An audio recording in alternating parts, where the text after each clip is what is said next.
Well, thanks for clicking on to the Wednesday edition of Vogan's European Outlook. I know that the heatwave was never in northern Italy, but isn't it interesting that the mountains, the Dolomite Mountains of northern Italy, woke to a covering of fresh snow this morning?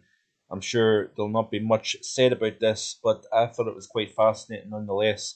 Yes, high in elevation, but isn't it interesting about the contrast that we've seen across the continent over the last week or so when temperatures were hitting 48.2 Celsius in Sardinia, where we're struggling to get out of the mid teens in northern Scotland, and even across Italy, where we've seen the temperatures into the mid to high 40s.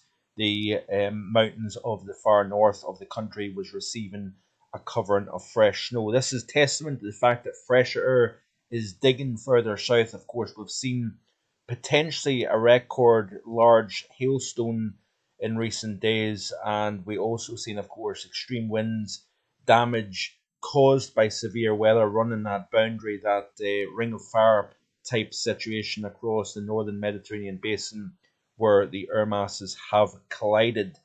Also, a couple of very interesting little stats coming out for you that I thought would show you.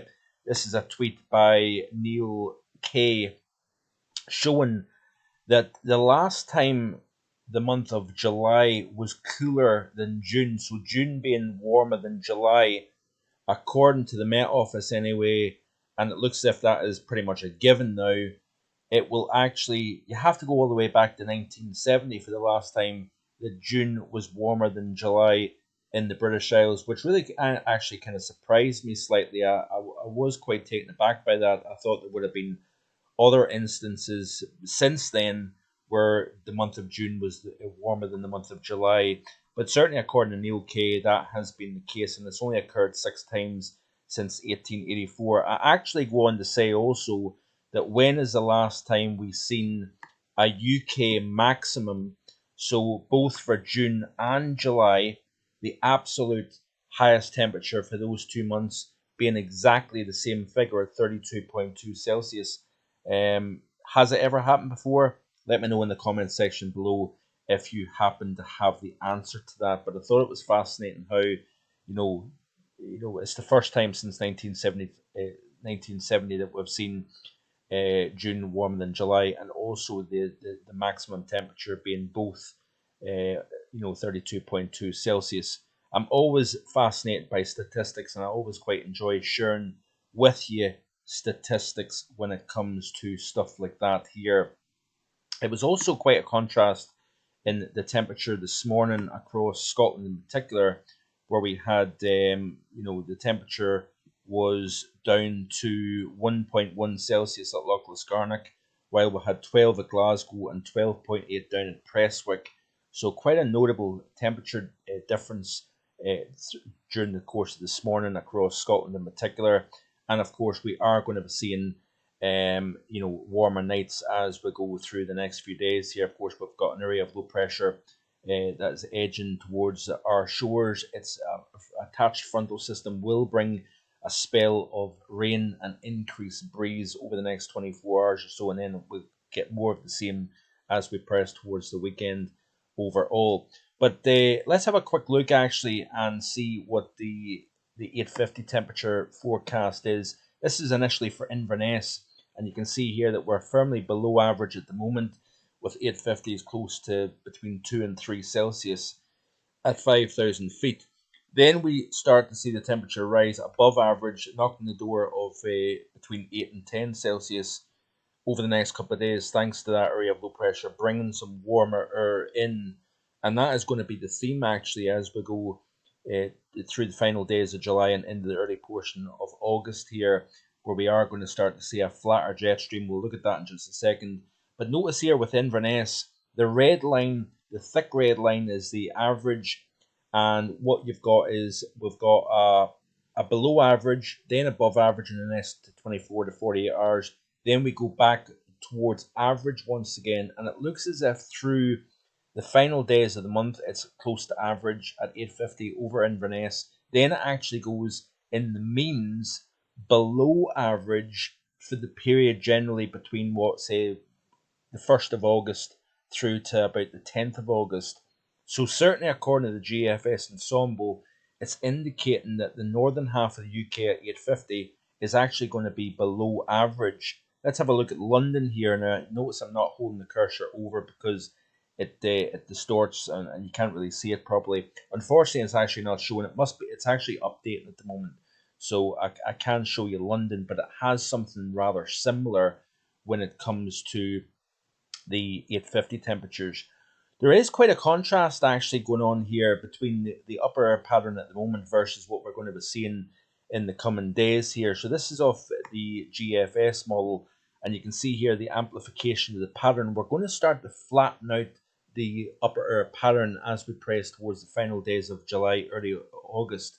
This is the pattern back on Monday, the 24th, of course, and you can see here the dip in the jet stream over the North American continent, the rise, the ridge over the North Atlantic here. Of course, we've had quite a negative NAO pattern, and you can see that reflective in this chart here. The negative NAO has been pretty dominant through much of July, and that's never a good signal, of course, if you're wanting warm, dry, hot conditions, of course, in stark contrast to what we've seen back during the second half of May and into early June. Even early June, actually, most of June, in fact, really the period between the 1st of June all the way through till now, you notice that the majority of this period has been in negative territory with regards to the NAO. And that is going to be something that I'm going to keep a close eye on and look back and see how many summers have we seen, particularly June and July, being predominantly a negative NAO pattern. Probably have to go to 2011 for the last time we've seen that, by the way, or even earlier than that.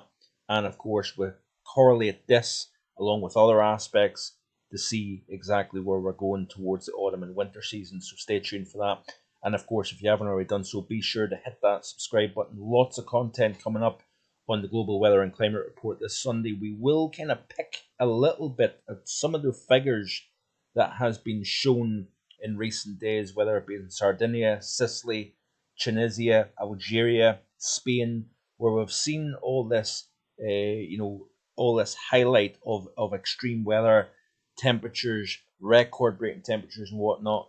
I've got a few examples that I'm going to show you that kind of not necessarily disputes what's taking place, because it has been deadly. It has been a very serious situation indeed.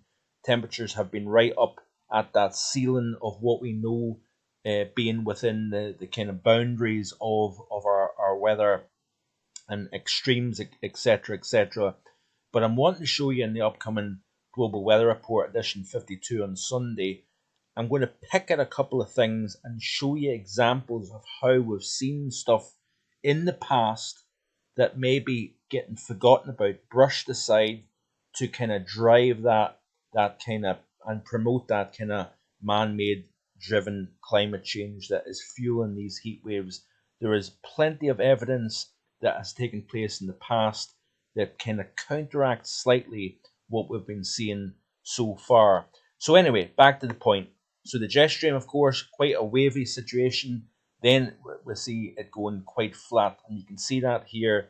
It strengthens and it flattens out as we go out of the month of July and into the month of August here. And of course, what is happening is we are seeing warmer air getting pushed from the tropics up towards the mid-latitude region, and with that clash, that then intensifies the jet stream, and we start to see the flatter kind of upper air setup as we go into the month of August here. Do we have any true sign of a proper settling down of the pattern, high pressure replacing low pressure? Not really, unfortunately, folks. But what I do think we have the opportunity of seeing into the early portion of August is the opportunity for warmer, humid interludes getting lifted north out of the south, so Spain, Portugal, France, into the British Isles, and it being a little bit more changeable when we've had this blocky type situation across the northern hemisphere. The air masses kind of become very stuck, and it's hard for the atmosphere to then shift out of that mode into a different situation here. But by flattening out the jet stream, it means that we have the opportunity of a little bit more mobility instead of it being so stationary like we've seen through the majority of July. But you notice here as I play through the loop, we are increasing that gradient between the subtropics and the middle latitudes. That is then increasing the strength of the jet stream. You squeeze that thermal gradient closer together. That forces that jet stream wind to become stronger, to blow harder.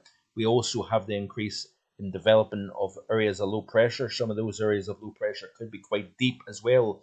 And we could see some quite interesting weather as we press through the month of August. Now, we also need to keep in mind that we have got the tropics to consider. As we move into August and September, the tropics may become more involved in our weather pattern. Yes, even here in the UK and Ireland, we have the possibility of recurving tropical storms or hurricanes. Remember, those water temperatures are extremely warm for the time of the year. That increases the chance of maintaining these features that little bit further north. Now, that can do one of two things. It can increase the chance of seeing deep areas of low pressure moving across the UK and Ireland, bringing spells of gales and heavy rainfall, something we've already seen this month so far. But it also can sometimes pump areas of high pressure on our side of the North Atlantic as well. It just depends on how these systems move around, how strong they are, how large they are, how much influence it has when it interacts with the jet stream. So there's so many variables to consider as we press into the month of August. It can become quite a dynamic situation, even more so than June and July, when you start to see us moving through into the final month of meteorological summer here. But you notice here that as I go back towards the very beginning here, this is, of course, the jet stream chart once again. Let's have a look, in fact, at the 850, 500 millibar pattern, right?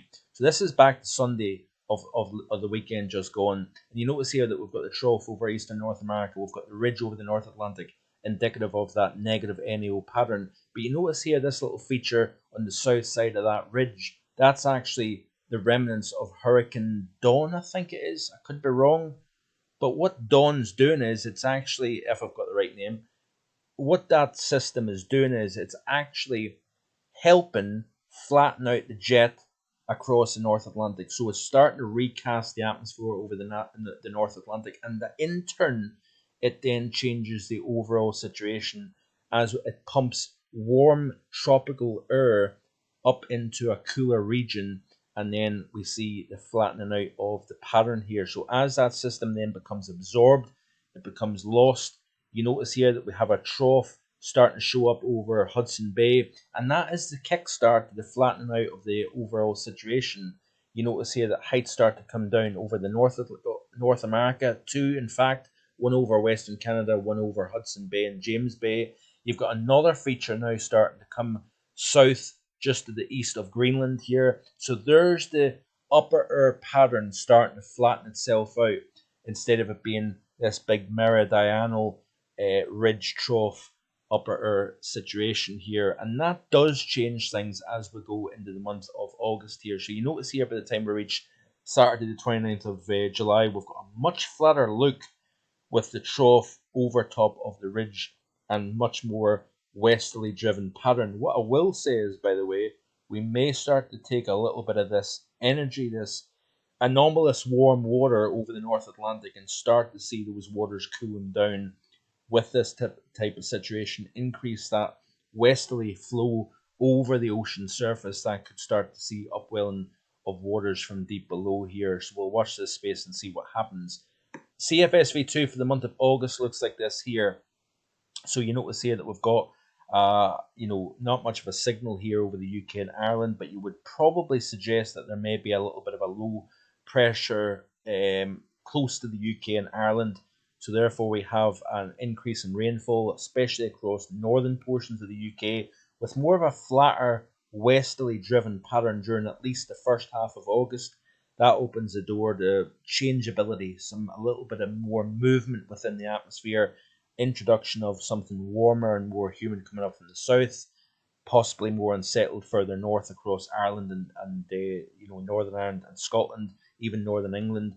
We may start to see warmer air coming into the southeast of the UK here. And even temperature-wise, it's not really much to write home about. You notice the CFSV2 has near average temperatures over the British Isles. So anyway, ran out of time. See you again tomorrow.